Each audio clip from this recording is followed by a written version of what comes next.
Assalomu alaykum qadrdonlarim. Bugun mana biz xudo xolasa Quvasoyda eng ko'zi ko'ringan yigitini Bo'ydali safidan badara qilgani kelganmizda. Ukajonim, hayajon qalay? Bora va to'g'risini ayting. Ha, uylanayotgan hammada bo'ladi. 10 yillar birga yurgan hali kelin-kuydan hayajon bo'ladi baribir. Bu tabiiy hol. Eng mazali joyi ham shunda-da. Bu kungi his-tuyg'uni bor-u, ertaga keyin burumroq tarasi. Bu bir marta beriladigan baxtda bu narsa ham. Endi kelin bilan qanaqa tanishgansizlar, sir bo'lmasa? Kelin bilan so'ch orqali tanishganmiz. Taqdirdan ekanda, keyin uydagilar topganda, to'g'rimi? Yura jizza aytgan, shu bilan mana to'y bo'lib ketyapti. Siz bilan ham bir 4 oy oldin kelishuvdik-a, kamida. Iloyim. Yetkizganiga shukr. Iloyim mustahkam baxtiga bo'ling. Xudo xolasa raddomlaringizda ham kelib shunaqa qilib xizmat qilay aka. O'g'lima, qizimga farzand berganda Xudo xolasa birga bo'lib xizmat qilaylik. Mashinani komforti nima deyapti? Ko'nglingizdagi deymi aka? Kamchilik yo'qmi? Iloyim.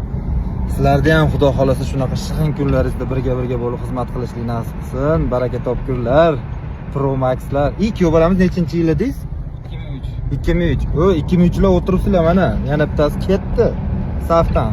Qizlarga ham xushyorlikni berib beraylik. Bolalar kamayib ketyapti.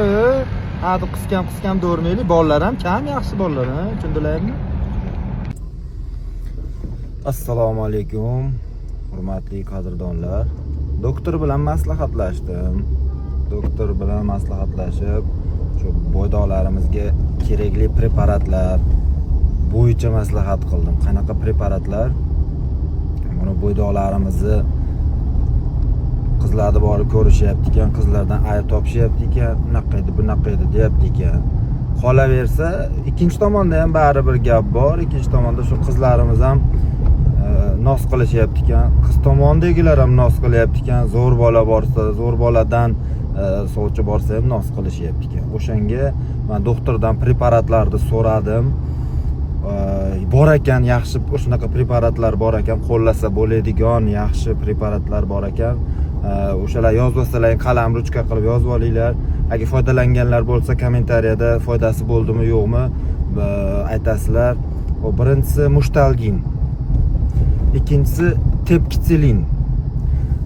Shapalag'in degani chiqibdi yangi, bu Qozog'istonda ishlab chiqarilgan shapalag'in degani ekan. Shunaqa. Aynalib tepgin degani bor ekan, zo'r. O'sha tepkitsilinde 2 barobar kuchliroq ekan, o'sha aynalib tepgin degani bor ekan. Shu dorilardan xudo xolasa olib bitta-bittadan iste'mol qilinsa, udarning dozi qivorilmas ekan, buni retsept bilan berilar ekan. Retseptini men olib qolganman, kopiyasini если что kesalaring tashlab beraman yoki kommentariyada retsept so'zini yozib qo'ysalaring tashlab yuboraman. Foydalanib baxtli bo'lib ketishlaringga yordam beradi. Tanijonlaring sog' bo'lsin. Kuzatib borishda davom etayotgan barcha mehribonlarimdan juda ham minnatdorman. Sog' bo'lasizlar. Sizlar uchun xizmatdamiz. Sog' bo'lasizlar. Eslatib o'tamiz, so'nggi so'z o'rnida bugun xudo xolasa Oltiariqda xizmatdamiz. Oltiariqlik bo'ydoqlarga ham mana xudo xolasa navbati yetib qolyapti. Hushyor bo'lasizlar. Barcha Oltiariqlik bo'ydoqlarga hushyorlik. Assalomu alaykum hurmatli obunachilar, hurmatli muxlislar, qadrdonlar, Farg'ona shahri va viloyatlaridagi aziz obunachilarim. Juda ham ko'p talab va takliflar tushyapti. Bunga ham e'tibor bermasam bo'lmaydi. Jingdekkina bir ma'lumot o'rnida shuni yetkazib o'tmoqchimanki, qayerga borsam, shu Instagram sohasida mana faoliyat yuritayotganimizdan buyon qayerga borsam ham, kim bilan gaplashsam ham akmalaka reklama olyapman.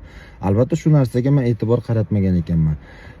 Shu bo'yicha bir savol javob qilsak, qani kim shu fikrga qo'shilasizlarmi? Ya'ni kim juda ham ko'p takliflar bo'lyapti reklama olish masalasida. Sizlar nima deysizlar? Kommentariyada fikrlaringizni kutib qolaman. Qo'shilaymi reklamaga, olishni boshlaymi yoki reklama berishni xohlovchilar bo'lsa, bironta bir 10 ta aksiyami, bir shunaqa narsa qilaymi? Misol uchun 10 tasini bir bepulga olib berib, shunaqa bir yo'nalishlarda qo'shaylikmi, foyda bo'ladimi, zarar bo'ladimi? Haqiqatdan ham Instagram sohasida men yangi bo'lganligim uchun qaysi to'yga boramanmi, bironta tadbirga boramanmi, qayerga borsam ham yoshlar bilan maslahat qilib, ulardan so'rab, o'rganib shu kungacha olib kelyapman. Men o'zim dono, o'zim o'rganib deyolmayman bu sohani. Instagramda juda ham ko'p ukaxonlarim yordam berishgan. Mayda-chuyda detallarni o'rgatishgan, erinmasdan ko'rsatib berishgan. Ulardan juda ham minnatdorman. Sizlarning fikrlaringizni kutib qolaman. Shu soha reklama bo'yicha nima fikrdasizlar?